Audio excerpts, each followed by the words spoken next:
Ok. Olá, teste. Pode falar ou não? Estão me ouvindo? Muito bem, estava desligado aqui. Mas o Justin está aí, olha só. E o Rick.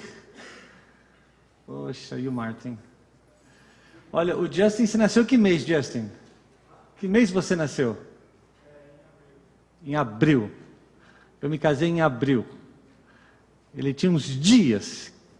E ele estava no meu casamento no colo da mãe. Então a Luísa está se achando velha agora.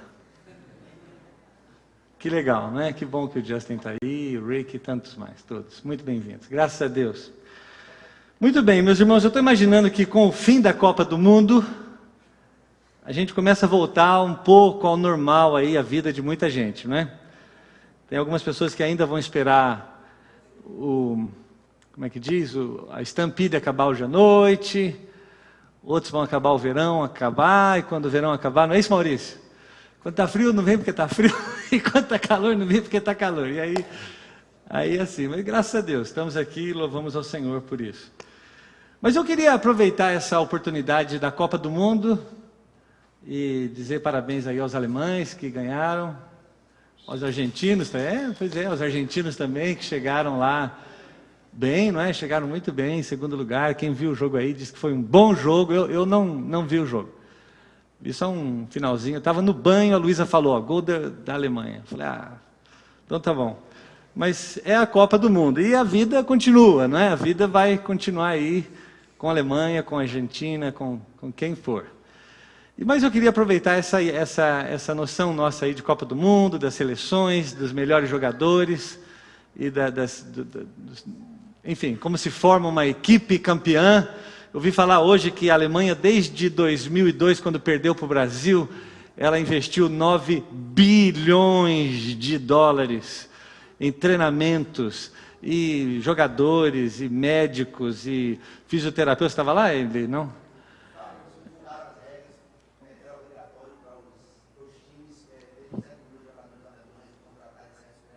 Está vendo? Então eles queriam ganhar, se programaram e escolheram aí os melhores jogadores que eles podiam, né? Eu queria hoje discutir um pouquinho com vocês essa questão de quem forma aí a melhor equipe, não é? Então, por exemplo, o Filipão formou uma equipe. É uma equipe, não é? E eu confesso também, vou ser muito sincero aqui, ando meio desconectado do futebol, não é? E eu não conhecia muitos dos jogadores brasileiros durante a Copa. Fui conhecer durante a Copa mesmo alguns jogadores, né? Eu conhecia ali um ou outro e não conhecia todos. Mas imagino que eles têm o valor deles. Não foi bem, né? O Brasil realmente ficou aquém do que normalmente deveria fazer, mas eles deveriam ter o valor deles. Devem jogar nos seus times, ganhar lá seus altos salários e a vida continua para eles, né? E aí a gente forma um time, eu imagino aí o Filipão, ou quem quer que seja, o técnico alemão, argentino, tendo que pensar, eu tenho tantos jogadores, e desses tantos jogadores eu tenho que selecionar alguns, os melhores. Então, eu quando era garoto, muito garoto mesmo, né, assim, 10 anos, a minha primeira Copa que eu assisti mesmo aqui na grande região de Apiaí, a televisão demorou para chegar, né? Mas eu assisti a Copa de 78, que foi na Argentina. A Copa de 74, eu mais ou menos assisti. A Copa de 74, não é? E eu fico vendo assim, como é que se faz um grande time. E a seleção, como é que se monta uma grande seleção. E você tem que pensar tantas coisas. E naquela época de 74, 78, eu era ainda jovenzinho, não é? E eu fiquei pensando, um dia vai ter assim, ele vai selecionar um monte de jogador profissional, bom mesmo, esses caras aí e tal, mas ele vai pegar o RG, o CPF, um dia, e vai ser obrigatório, que a FIFA vai fazer, e vai sortear o CPF de um brasileiro, quem quer que seja, e ele vai ter que jogar, seja jogador profissional ou não, ele vai ter que jogar. E eu, claro, ficava pensando que um dia o meu RG ia ser sorteado, né, minha identificação, e eu ia jogar para o Brasil lá em 1978, 80, ia fazer um monte de gol e o Brasil ia ser campeão. E você está rindo aí, mas aposto que você já pensou algo parecido. E todo mundo, de um jeito ou de outro, gostaria de jogar aí uma partida oficial com Alguma coisa assim, não é? Mas isso é impossível, é sonho de criança lá de Apiaí. Só criança de Apiaí que sonha isso, né? Mas na realidade não é assim. Na realidade ele tem todo um planejamento, tem muita política envolvida, tá certo? Tem patrocínio envolvido, jogador é patrocinado pelo time tal, pela equipe, pela empresa tal, e você tem que representar algumas posições enquanto você está jogando, e aí forma-se de tantos jogadores, seleciona os 22 jogadores, não é? Aí eu fico pensando assim, me perdoem a pobre comparação, mas como seria então a escalação do time de Jesus? Se Jesus realmente tivesse que fazer a sua seleção, e ele tivesse que escalar pessoas que fossem entrar para jogar e iam ganhar o jogo, como que Jesus escalaria? Aliás, um teste rápido aqui. Vamos ver quantos nomes de discípulos nós conseguimos, porque você sabe, Neymar, Júlio César, não é Júlio César? Que mais? Você sabe os nomes aí, Dani, você sabe Oscar, não é? Quem mais? Fred, você sabe o Fred, aquele lá e tal, não é? Você sabe esses nomes todos. Agora, e discípulo de Jesus? Vamos lá, vai. Mateus, Marcos, Lucas, João, Atos, não. Está errada. Marcos não era discípulo. Então, Mateus era. Mateus, André, Pedro, Tiago e João. Essa foi fácil. Quem? Judas. Judas 1, Judas 2. 2 Judas, não é? Bartolomeu, Tomé, Filipe. Nossa, aposto que se for fazer a escalação da Argentina, da Alemanha, todo mundo sabe, mas tá bom. Eu vou ajudar vocês aí, vamos lá. Lucas capítulo 6, é o nosso texto de hoje, versículos 12 a 16. Num daqueles dias, aliás, deixa eu ir aqui no texto.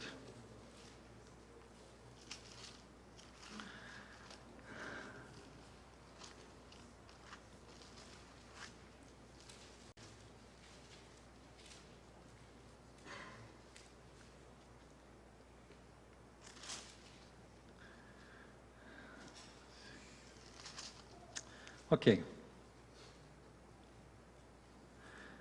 Num daqueles dias, Jesus saiu para o monte a fim de orar e passou a noite orando a Deus. Ao amanhecer, chamou seus discípulos e escolheu 12 deles, a quem também designou apóstolos.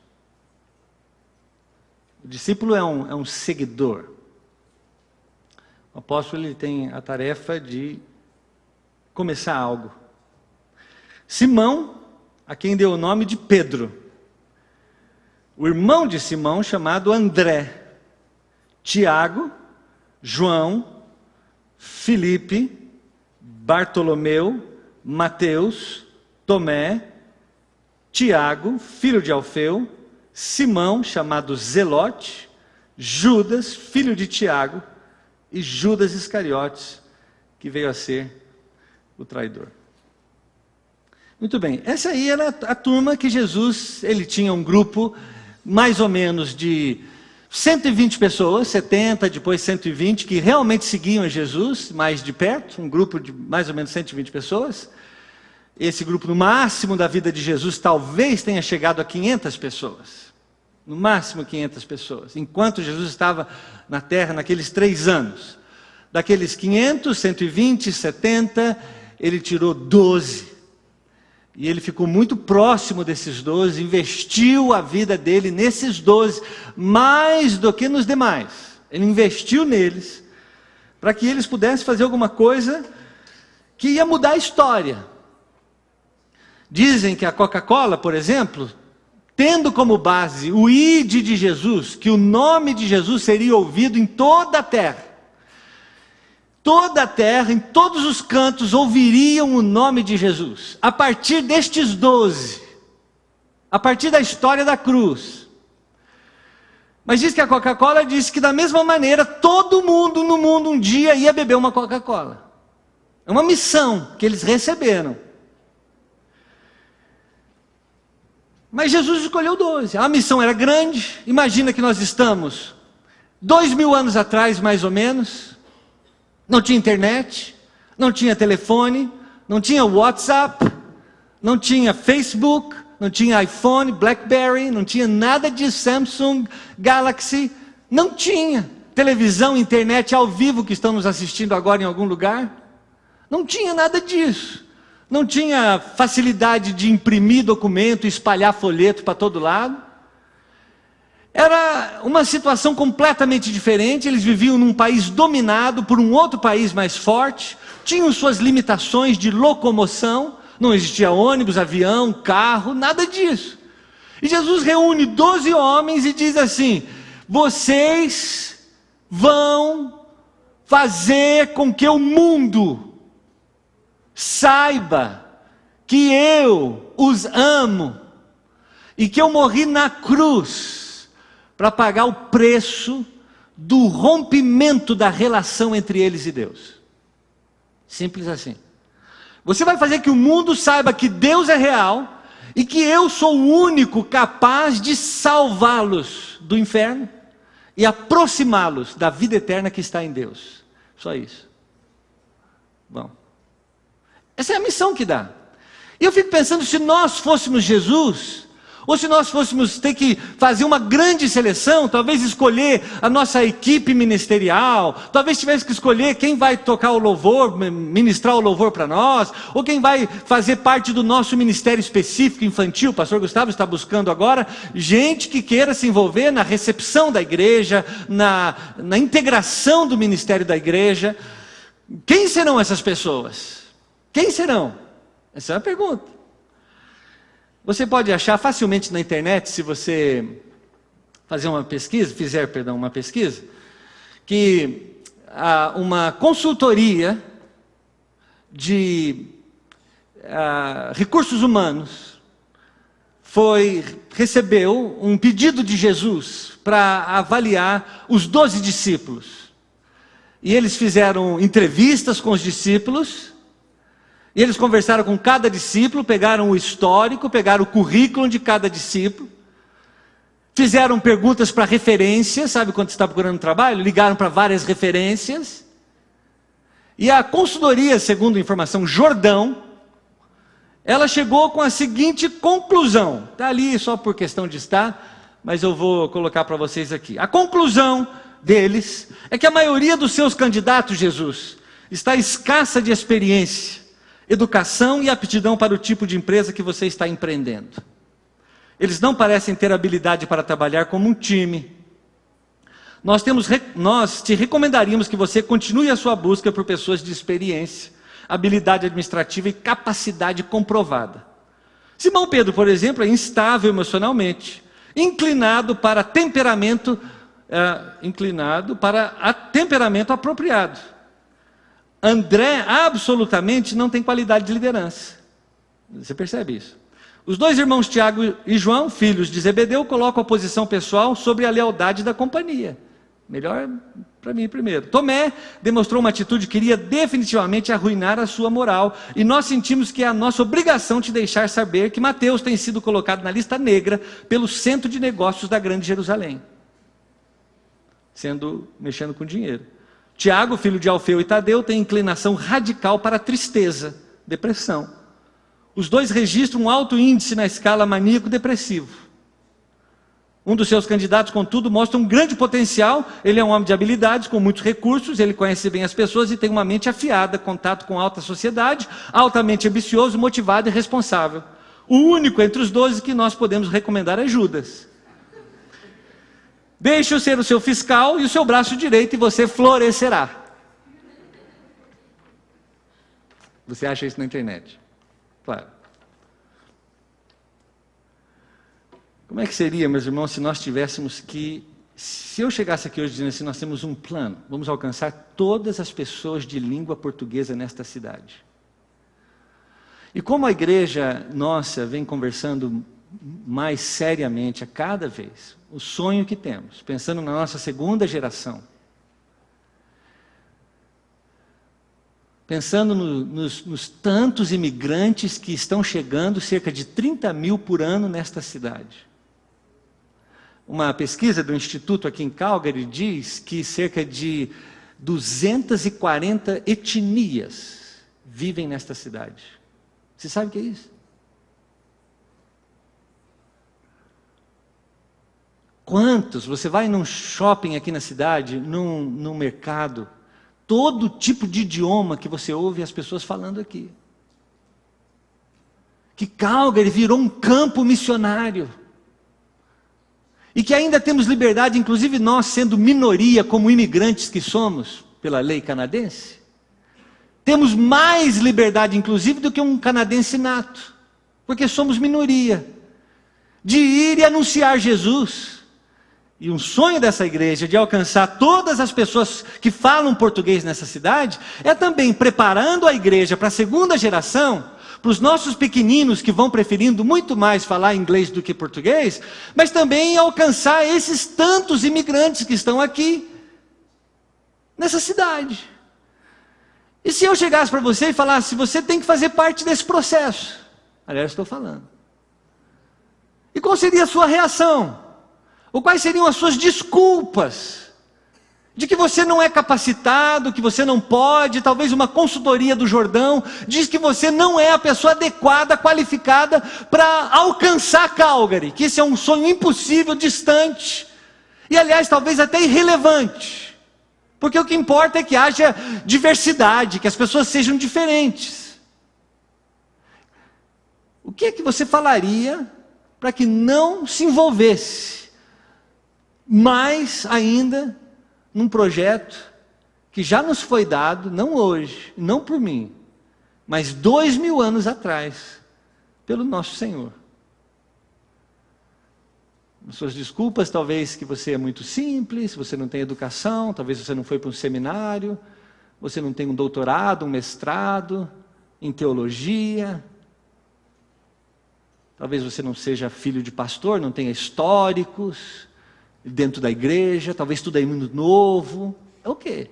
É a distância, é o calor, é o frio, é a Copa do Mundo, é o quê? O que na realidade são as nossas desculpas? O fato é que Jesus, talvez, se ele tivesse recebido essa consultoria, ele não prestaria atenção nela, e não prestou. E ele chamou para si 12 pessoas, e diz, venha, e você vai fazer parte do maior projeto que o mundo já viu. O maior projeto que o mundo já viu.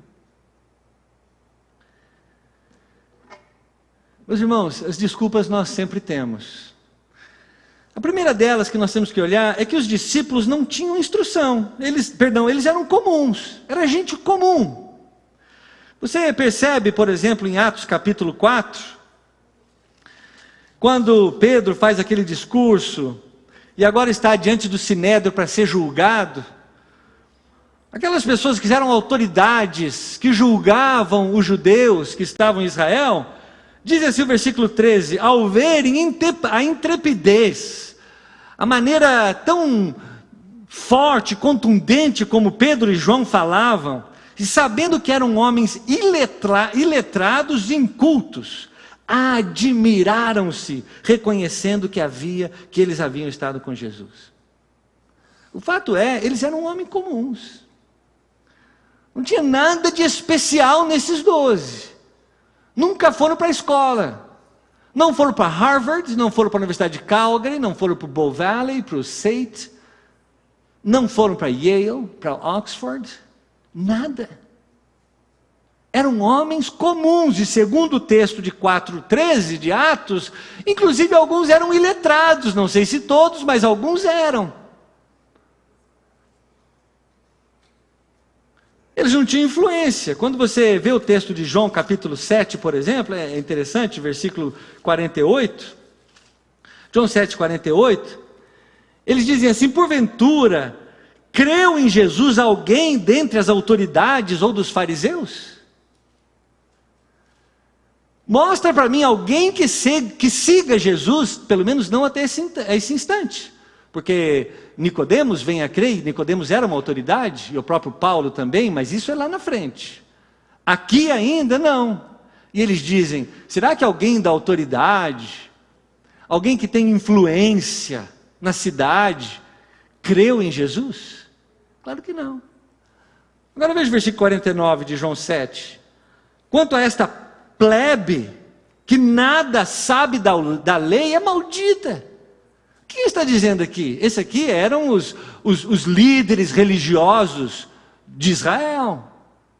Israel era governado por Roma, primeiro por Pilatos, por Herodes, e também ele era governado dessa maneira, dentro desse processo, por um grupo de 70 ou 72 homens, que compunham o Sinédrio. Esses homens tinham liberdade para julgar o povo judeu, especialmente no que diz respeito à lei do Antigo Testamento. Eles não tinham autoridade para prender ou para matar, isso só Roma tinha.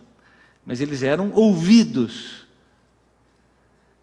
Nenhum dos 12 fazia parte deste grupo. Nenhum era um mestre na lei. Nenhum tinha grandes conhecimentos. Essa era a gente que Jesus chamou para segui-los. Era gente comum. Eles também eram medrosos. Por que você está com tanto medo? Ou porque vocês estão com tanto medo, homens de pequena fé, disse Jesus em Mateus 8, versículo 26. Aliás, essa expressão, porque vocês estão com medo, aparece 15 vezes nos evangelhos. Já teve medo? Eu tive agora na Guiné Equatorial, bem na linha do Equador, lá no meio da África. E eu fui para Malabo, que é a capital, que fica numa ilha. Aí depois eu peguei um aviãozinho bimotor e fui para o continente. E foi uma viagem difícil, porque o voo devia sair 7 da noite, e já eram assim 8h30, e a gente sentado, o avião desligado, e os mecânicos dentro do avião arrumando o avião. E chovendo. Aí finalmente os mecânicos saíram com as ferramentas na mão e disseram assim, bom voo, eu espero. E a torre ainda disse para o piloto, olha, nós não recomendamos, mas você decide, você é o piloto. E eu estava com um pastor do meu lado, não vou falar o nome dele por respeito ao pastor Remy, não vou dizer o nome dele. Mas o pastor Remy, um pastor africano, estava do meu lado, né? E nós dois juntos para voar naquele avião bimotor, e aí o pastor Remy, o voo levanta e começa o avião tremeu, chuva para todo lado. E o pastor Remy não teve dúvida, segurou na minha mão, ai pastor, e agora o que vai acontecer? Eu falei, você também tem medo, é? Todo mundo tem medo. O pessoal diz que está dormindo, põe aquele negócio assim, fecha o olho, parece cool. Todo mundo tem medo. Então todos os discípulos o abandonaram e fugiram quando Jesus foi preso. Todos os discípulos o abandonaram e fugiram. Medo. Medo. Fico pensando, se Jesus realmente quisesse conquistar o mundo, Jesus ia querer algumas pessoas corajosas do lado dele. Alguém assim, todo corajoso, e diz, não, pode deixar comigo que eu resolvo isso aí. Tem medo não. Mas não eram essas pessoas. Eles eram comuns, eles eram medrosos, eles não tinham fé. Homens de pequena fé aparecem 4 vezes só no Evangelho de Mateus. Os apóstolos, homens de fé.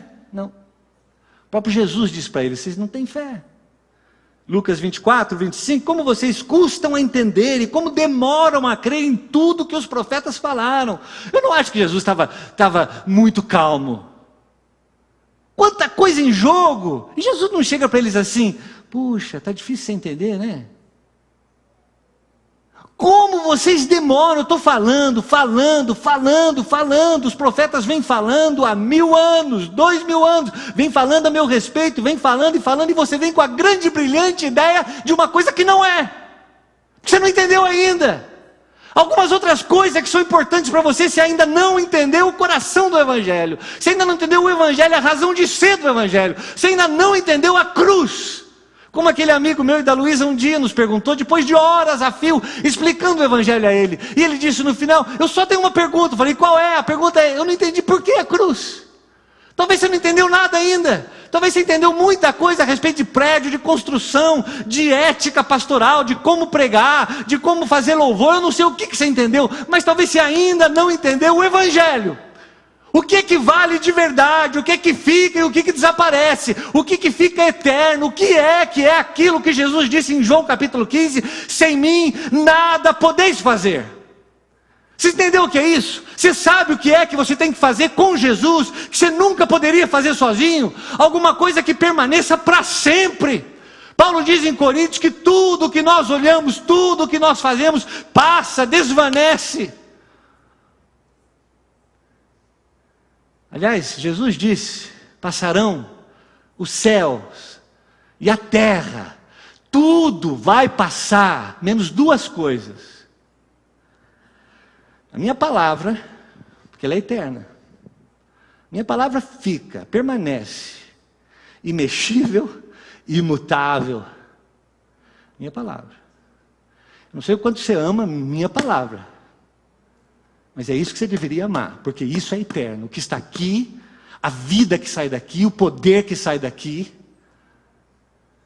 e a minha igreja, porque a minha igreja eu vou tomar para mim. E aqueles que são meus, de maneira alguma lançarei fora. Isso é que fica, é onde que você investe a sua vida. Onde está você agora, onde está seu coração agora.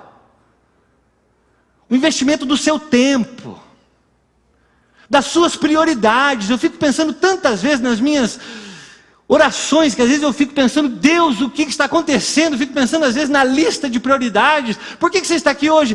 Eu estou aqui hoje, como uma vez alguém muito sarcasticamente, que na realidade falou a verdade brincando. Falei, puxa, você está na igreja hoje? É, porque não tinha nada mais importante para fazer.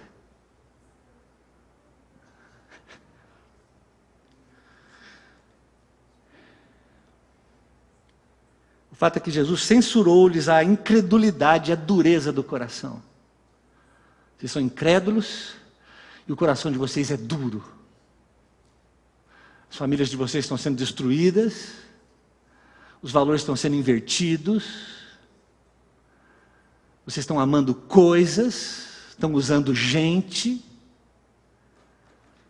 vocês têm todas as desculpas do mundo, vocês lutam para não crer, está diante de vocês. Vocês querem filosofar alguma coisa ou outra. Vocês querem viajar na maionese, como dizemos no português? Espero que as meninas consigam. Como é que fala viajar na maionese em inglês? Porque elas estão traduzindo. Se você precisa de tradução, elas têm em inglês agora. Como? Travel into the mayonnaise.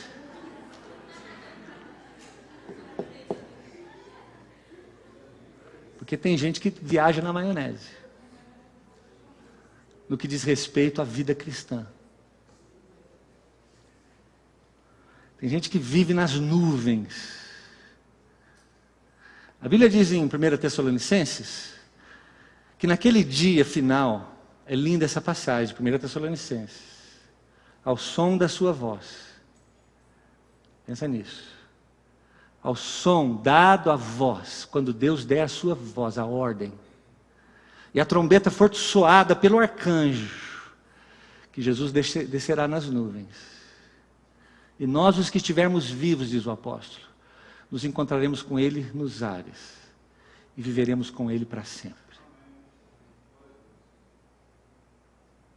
Lá nós vamos viver nas nuvens, talvez, mas aqui não.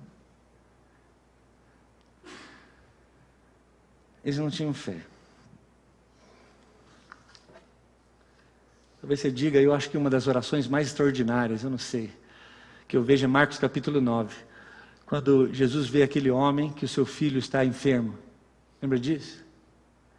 Porque eu gostaria de viver um cristianismo real, não hipócrita e fingido. Que eu apresento uma espiritualidade falsa, que engana todo mundo e que dói dentro de mim na hora H. Na hora H mesmo que o bicho pega. Eu falo, não está valendo. O cristianismo não valeu, porque eu vivo uma mentira. Eu queria viver de verdade.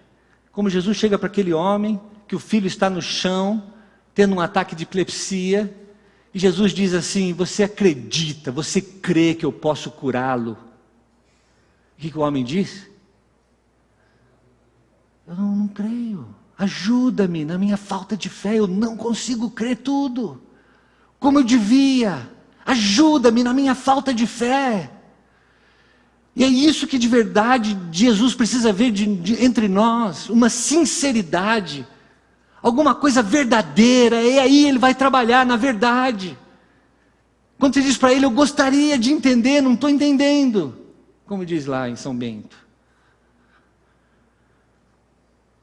Eles eram egoístas e orgulhosos. Surgiu também uma discussão entre eles acerca de qual deles era considerado o maior. A mãe de Tiago e João teve que vir pedir para Jesus. Ô mestre, tem como aí arranjar uma posição especial para os meus filhos? Eles queriam só isso. Senhor Jesus, quando o Senhor voltar na glória. Não é a glória da Copa do Mundo não. Eu vi agora o momento em que foi entregue a Copa do Mundo. É super legal, bacana e tal. Mas já era.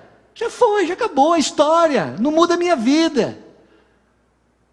Mas no dia da glória, aquele grande dia que Jesus regressar, neste dia, Tiago e João dizem assim, dá para a gente ficar um do seu lado direito, um do lado esquerdo? É só isso que eu quero. Eles eram egoístas, orgulhosos, é isso que eles eram. E quantos de nós somos assim também? Gostamos da exposição, gostamos da glória, gostamos dessas coisas todas.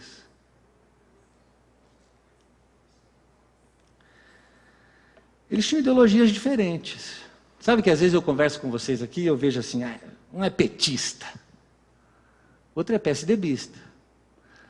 Um é liberal, o outro é conservador. Sei lá. Um prefere uma vida mais assim, verde, vai abraçar as árvores. O outro vai furar o chão até achar toda a gota de petróleo que tiver, até furar do outro lado. Pronto. Não é assim? E daí? Qual o problema? Fica pensando, por um exemplo, tem outros, mas um exemplo para a gente não perder muito tempo, Judas Iscariotes, Simão, o Zelote e Mateus o Publicano. Zelote, a expressão que diz que esse não é Simão Pedro não, esse é outro Simão, Simão o Zelote. Zelote era um xiita radical. Algumas pessoas acham que nós nunca podemos pegar em armas, não é isso? O cristão nunca deve pegar em armas. Se alguém vem, você deixa bater, sei lá. Simão Zelote não, pegava em arma e ele queria acabar com todo mundo para tirar Roma de Israel. Zelote era um partido político radical que queria destruir Roma. E queria a independência de Israel. E por outro lado você tem nos 12, Simão o Zelote, um xiita radical do lado de cá, e do lado de cá você tem Mateus, um publicano. O publicano era um cara que trabalhava para Roma. Um traidor dos judeus. Porque ele sendo judeu, recebia de Roma para cobrar os judeus. Você tem duas ideologias. Um dizia o seguinte, eu vou matar os romanos. O outro diz, não, eu faço o meu trabalho, ele me paga, toma em paz, tá bom. O fato é que eles viviam juntos, apesar das ideologias diferentes. Será que todos temos que ser iguais? Todos temos que pensar igualzinho a respeito de certos valores da vida? É importante que todo mundo no dia da eleição, todo mundo vote no mesmo partido? Será que é importante isso? Será que todos nós temos que ter a mesma opinião a respeito do XL Pipeline aí? Porque tem algumas coisas que nós precisamos ter as coisas iguais. Mas tem outras coisas que não. São as famosas zonas cinzentas. Nós temos que exercer a nossa liberdade. Eu acho que até honramos a Deus quando exercemos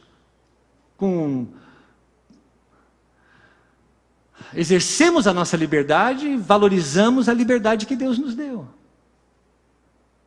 Mas Jesus chamou gente que pensava diferente.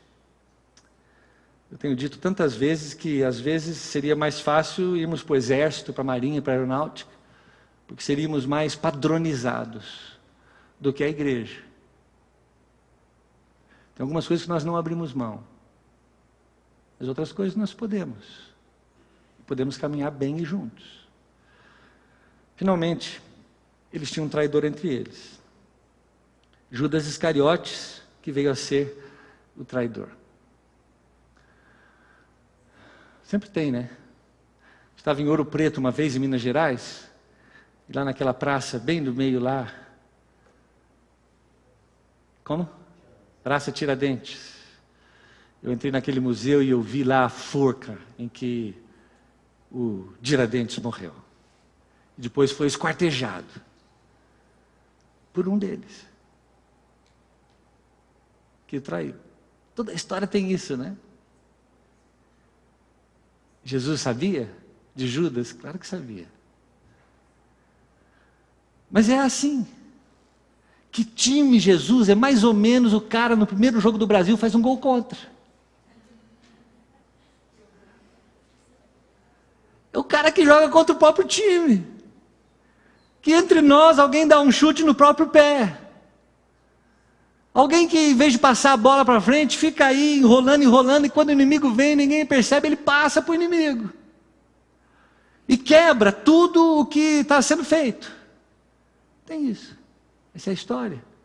Essa é a igreja, como diz Paulo em Efésios capítulo 5, com suas rugas, com suas manchas, que Jesus continua amando, até que naquele dia do grande casamento entre Jesus e a igreja estará linda e pura até aquele dia. Mas eu quero terminar dizendo duas coisas. Como é que Jesus chama essas 12 pessoas que não faziam o perfil de algum time que ia ganhar? Mas quando você olha a história, 2000 anos depois, você vê que a história deu certo. Porque a igreja está aí. Eu vou nos lugares mais remotos que você pode imaginar. Lá está a igreja. Eu vou em lugares que ainda não existe internet. Eu tive alguns lugares na África que o meu telefone não funciona.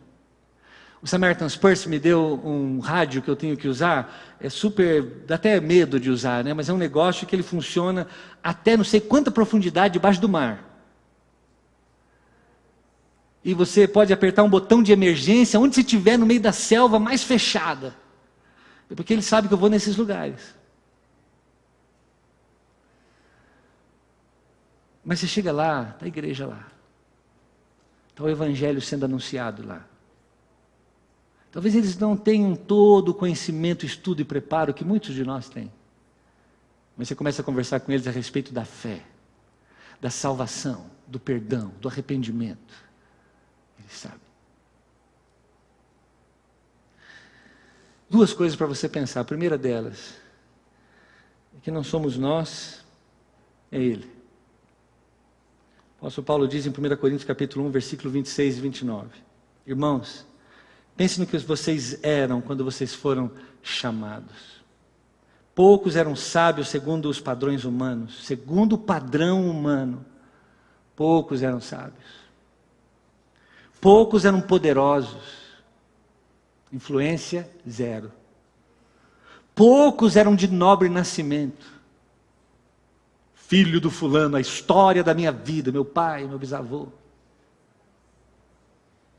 Mas Deus escolheu o que para o mundo é loucura para envergonhar os sábios. E escolheu o que para o mundo é fraqueza para envergonhar o que é forte.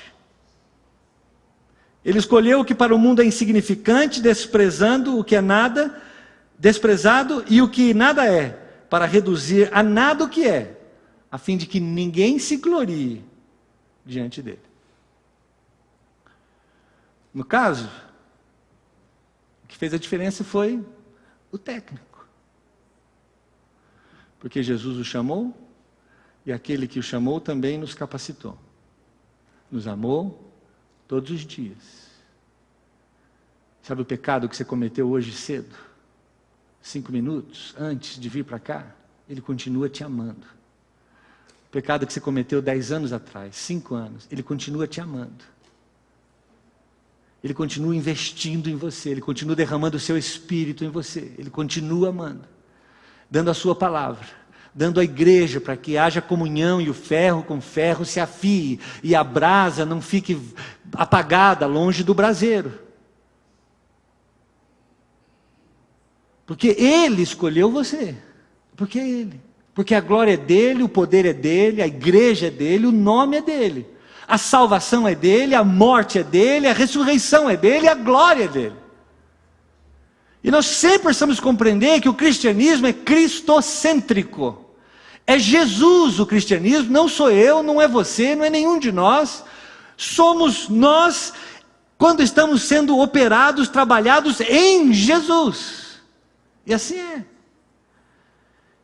E aí nós temos que, como o apóstolo Paulo diz, eu me glorio na minha fraqueza.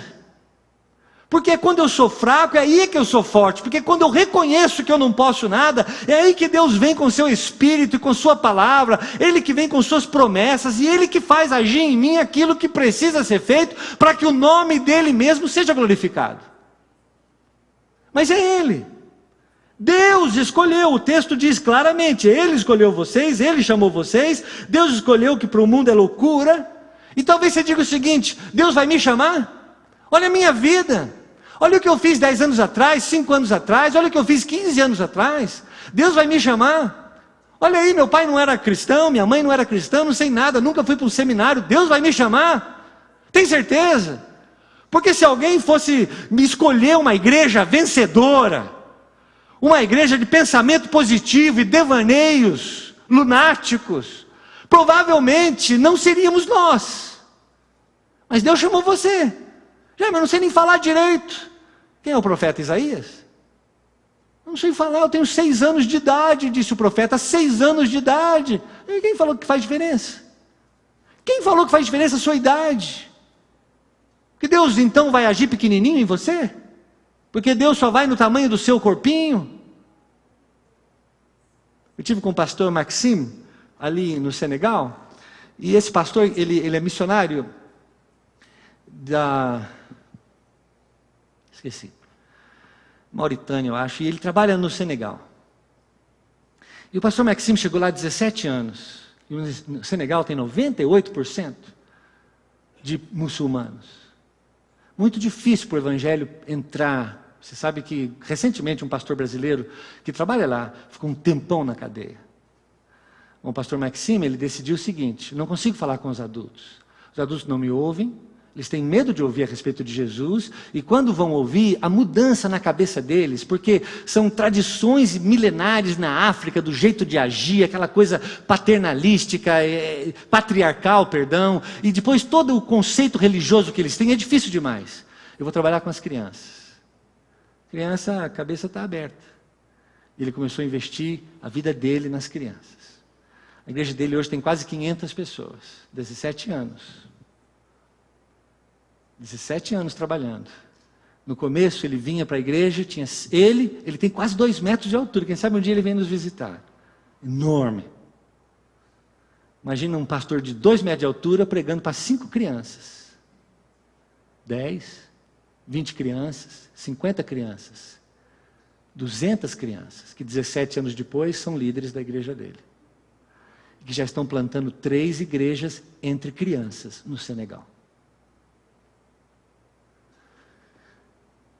Talvez se diz, eu não sei, acabei de entrar, não sei nem o que, será que é para mim o chamado? A grande questão é que é Deus amando você e querendo amar alguém através de você. E sabe o que? Quando alguém é muito capacitado, talvez você diga o seguinte: é porque ele é muito capacitado. E às vezes é até melhor que não seja capacitado, ou que seja humilde o suficiente, para que todo mundo possa sempre dar glória a Deus. Não somos nós, meus irmãos, é Ele.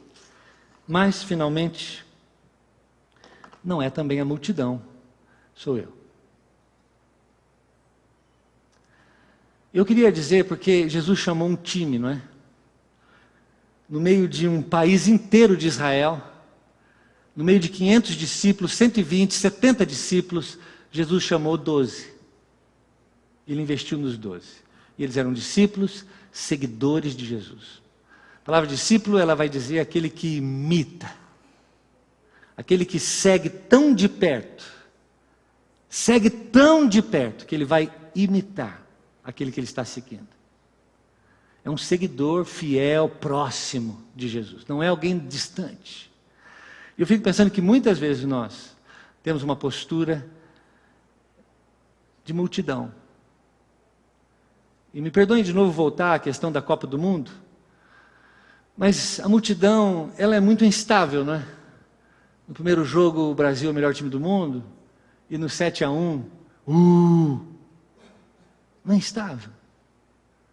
Porque assim é a multidão. Multidão vai e vem conforme as coisas vão acontecendo, porque não está próximo o suficiente do técnico, para que o técnico ponha a mão no ombro, apesar do resultado, às vezes, e diz assim: não se preocupe, porque em Cristo somos mais do que vencedores. Não é o que diz? Calma, o jogo está ganho. Eu me lembro um dia que meu pai estava passando por um momento difícil. Meu pai cuidava de um orfanato junto com a minha mãe, muito grande em Apiaí. Tantos problemas, tantas lutas. Um dia, uma coisa horrível aconteceu no orfanato. E houve um processo na justiça. Da minha parte, acho muito injusto, contra meu pai. E um amigo procurou e disse assim: calma, o Senhor Deus ainda está no trono. Enquanto Ele está lá, está tudo bem. Porque eu estou perto o suficiente para saber que está tudo bem. Eu não vou conforme o vento. Lembra Paulo em Efésios capítulo 4, que ele diz que vocês são como meninos levados por todo tipo de vento, de doutrina e disso e daquilo? Não. Eu estou perto o suficiente como discípulo. Eu não sou multidão. Isso é um chamado para você. Aí faz a diferença. Aí faz a diferença para você. Que você pode fazer parte de um projeto de conquistar Calgary, seja de língua portuguesa ou de língua inglesa. Você pode fazer parte desse projeto. Mas você tem que estar perto. Não pode ser multidão, longe, distante, observador. Não pode. As multidões são impessoais. Multidão olha lá qual é o cara que fez o gol aí da Alemanha? Mário, né? Vamos só falar Mário que é mais fácil. Fez lá. E todo mundo agora conhece o tal do Mário, que fez o gol. Ah, eu conheço o Mário, conheço o Mário. Mas o Mário conhece você? O Mário sabe quem você é? Sabe que as multidões são impessoais, são distantes. Não altera um a vida do outro. Não pode ser assim. Tem que ser perto e pessoal. Jesus já fez por você o que você não podia fazer, que é salvar você. Agora, Ele está chamando para você para um relacionamento pessoal que glorifique o seu nome. É isso que você tem que fazer. Você não foi chamado para fazer, você foi chamado para estar com Ele. Ele já fez. Ele já fez. As multidões não jogam. Elas assistem. A gente diz aí: ah, nós ganhamos o jogo. De verdade mesmo, nós não ganhamos o jogo. Quem ganhou foram lá os 22 jogadores que jogaram e ganharam. Não é mesmo? De verdade. A multidão fica olhando, fica de longe, o braço cruzado. Olha lá, pastor, mais aqui para a direita. Pastor, olha lá. Pô, você não viu ali o pastor Alexandre ali correndo lá, do outro lado? Pô, mas o pastor não fez isso, olha lá, aquilo lá. Poxa, o ministro de música não fez o que tinha que fazer. E aí vai, mas é só assim, ó, um monte de técnico olhando e gritando. Não joga. Assiste. Mas nós somos multidão? Nós não somos multidão. Nós somos discípulos. E como discípulo, os discípulos se submetem e permanecem. Deixa eu ver se aqui Jesus, eu disse aqui, quantas vezes aqui eu mencionei que Jesus repreendeu os discípulos inúmeras vezes. Vocês estão com medo? 15 vezes. Homens de pequena fé, tantas vezes. Sabe o que Jesus disse para Pedro uma vez? Pedro, arreda Satanás. E se eu chegasse para você, pastor Alexandre, Gustavo, um presbítero, chegasse para você e falasse: sai Satanás. Você ia sair e nunca mais voltava. Talvez se houvesse uma disciplina pastoral, como talvez tantas vezes precise existir, nunca se submete, o orgulho sobe. Não, é do meu jeito. Não submete não, é longe, distante. Não entende o que é uma submissão amorosa e permanece, fica. Porque Pedro tinha disso. Estava um dia para cima, um dia para baixo, bipolar, dormia em beliche, um dia, enfim. Mas quando Jesus olhava para ele e falava, Pedro, ele entendia. Ele não tinha desculpa. Estou com o sentimento ferido. Estou magoado.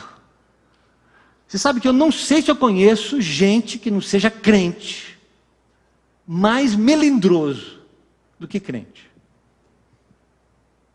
Eu posso falar uma coisa, se você não fizer o que tinha que fazer, pronto, não agiu de acordo com o script, já era.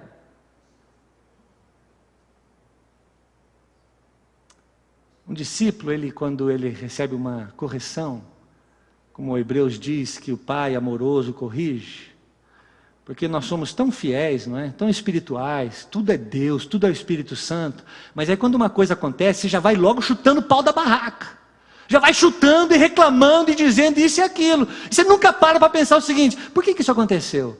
Será que é Deus me disciplinando? Será que é Deus mandando eu acalmar meu orgulho, a minha importância, a minha soberba? Eu primeiro vou achar as desculpas, faço a lista das desculpas, aí eu cruzo o braço, e o tempo passa, e eu enterrei o meu dom, a minha capacidade de servir na areia. O discípulo se torna amigo pessoal. O que Jesus diz em João capítulo 15, eu não vos chamo mais de servos, eu vos chamo de amigos. Isso é para você. O que você está fazendo longe? O que você está fazendo de braço cruzado? O que você está fazendo lá, se envolvendo com tantas outras coisas, as suas prioridades todas invertidas? Porque Jesus é lá embaixo na sua lista. E Jesus, o Criador de todas as coisas, o Salvador da sua vida, Ele está dizendo, você é meu amigo. Eu quero que você venha gastar tempo comigo, não quero que você fique fazendo, correndo para lá, para cá, correndo. Deixa eu cuidar de você. Busque em primeiro lugar o meu reino. Busque em primeiro lugar a minha justiça.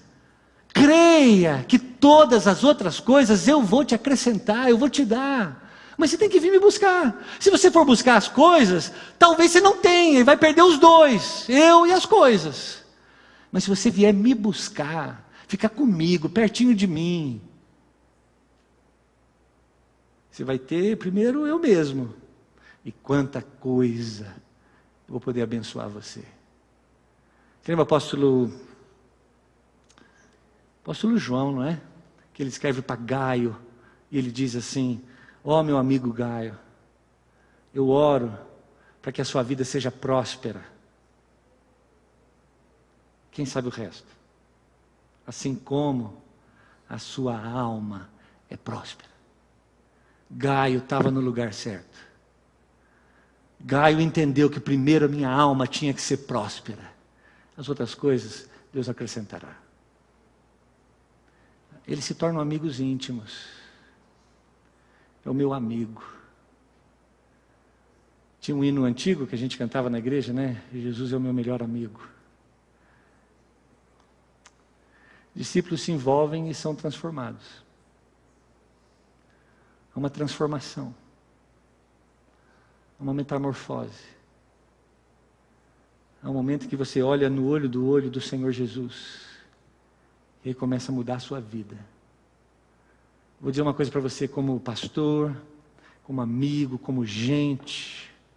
O que não pode acontecer é daqui 10 anos você estar do jeitinho que você está hoje. Isso que não pode. Tem que haver uma transformação. Deus é muito mais criativo do que o que você é hoje. Você não está pronto. Aquele que começou a boa obra em nós, completará até o dia final. O C.S. Lewis, o meu amigo C.S. Lewis, ele diz o seguinte, pedir a Deus que se contente comigo do jeito que eu sou, é pedir que Deus não seja Deus. O que Deus quer, por amor a você e honra do nome dEle, é todos os dias trabalhar em você. Espremer você contra a parede todos os dias. até que você vá sendo formado à imagem de Jesus Cristo. O sonho de Deus para você não é que você encontre um namorado, namorada e case e tenha um monte de filho. Que você seja o melhor engenheiro da cidade. E que você seja um grande médico. O sonho de Deus para você é que você se pareça com seu Filho Jesus Cristo. Todas as outras coisas vão ser acrescentadas. Essa é a promessa de Deus. Essa é a minha pergunta para você hoje. Você é um discípulo? Você é uma parte da multidão que observa, porque tem suas desculpas, seus medos, suas tradições, os seus jeitos particulares. Eu, quando 7 anos atrás começamos a igreja, eu falei assim, sabe Deus, eu tenho uma história, mas eu abro mão dela todinha agora. Esse é o meu convite todos os dias para essa igreja, que de alguma maneira, com muita humildade, possa fazer a mesma coisa, para que sejamos discípulos, não observadores distantes. Nós vamos orar.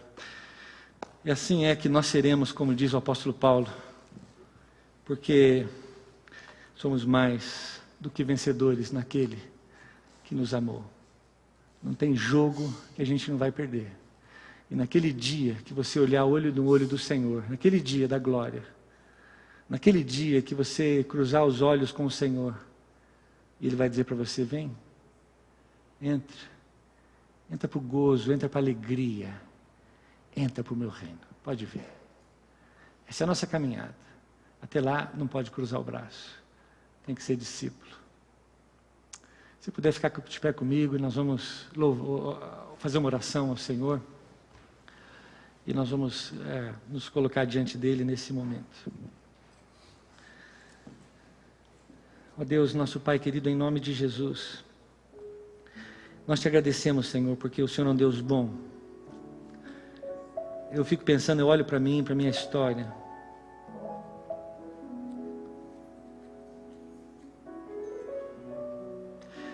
Eu fico pensando que, se eu fosse Deus, eu nunca me escolheria para fazer parte da sua equipe, do seu time, da sua seleção. Eu sei os meus pecados, minhas limitações. Mas eu louvo o teu nome porque eu também conheço a tua graça. Como o grande do passado, John Newton, disse, 2 coisas eu sei. Que eu sou um grande pecador. E que Jesus é um grande Salvador. E é assim que a tua voz doce, poderosa, me chamou. Não me chamou para ser pastor, me chamou para estar contigo, para ser seu, para viver contigo, para fazer parte dessa grande aventura, a maior aventura que existe sobre a história da humanidade. Viver contigo e conquistar junto com o Senhor. Amar, insistente e abundantemente amar, de maneira generosa e sempre e de novo, porque o teu nome é amor, a tua essência é amor. E na realidade, tudo que fazemos sem amor é como o sino que bate, não vale, passa, acaba. A glória que vem e que vai. Assim, Senhor Deus, é que eu coloco diante do Senhor esta igreja e esta tua palavra. Peço que o teu Espírito, Senhor Deus, que está aqui, possa operar nos nossos corações e fazer com que cada um de nós possa ter o coração aberto, preparado, e a tua palavra possa entrar como uma semente e produzir fruto. O fruto que nos convença que não somos nós, porque na realidade nossa rejeição ao Senhor, sobretudo, é orgulho. Mas se formos humildes e reconhecemos que realmente não somos nada, e que é o Senhor em nós, que aventura maravilhosa viveremos contigo. Assim é que eu peço que o Senhor nos abençoe para que sejamos discípulos, próximos, seguidores do Senhor, amando generosamente, cooperando na tua causa, na tua obra, incansavelmente, sendo renovados pelo Senhor mesmo, pelo teu Espírito, pela tua palavra, pelo amor dos irmãos, para que ninguém desista, que continue firme, porque a jornada é boa e ela é vitoriosa. A Copa do Mundo começou e haviam muitos prognósticos, quem seria campeão? Muitos erraram, alguns acertaram. Mas nós sabemos que estamos num time que certamente é campeão. Fazemos parte da tua família, do teu povo, do teu exército. E assim nós te damos graças porque temos o Senhor conosco. Que o dínamos do Senhor, do teu evangelho, da tua palavra, do teu espírito, opere em nós, muito mais do que nós. Surpreendentemente muito mais do que nós. E assim possamos louvar ao Senhor e ainda ver muitos outros se juntando a nós para louvar o Senhor. É a nossa oração. Que o Senhor vá diante de nós, como quem nos guia nessa jornada. Que o Senhor vá sobre nós, como quem governa, preside as nossas vidas. Que o Senhor vá ao nosso lado, como nosso amigo, companheiro de todos os dias. Que o Senhor vá por detrás de nós, como guarda de Israel, aquele que nos protege e nos guarda. Que o Senhor vá por debaixo de nós, como a rocha firme, sobre a qual construímos as nossas casas, a nossa vida, os nossos sonhos, a rocha sobre a qual caminhamos a nossa jornada contigo. Que o Senhor vá dentro de nós, como a própria vida, pelo teu Espírito, nos enchendo da tua alegria, da tua paz. É o que nós oramos para a tua glória, para o nosso bem e paz, no único nome irrecusável diante de ti, o do Senhor Jesus, o nosso Salvador. Amém. Amém. Se puder dar um abraço a alguém e dizendo assim, você faz parte da equipe de Jesus? Faça essa pergunta. Dá um abraço e vamos para a nossa cantina. Gastar nosso dinheiro para Guiné-Bissau. Deus abençoe. Obrigado, Denis.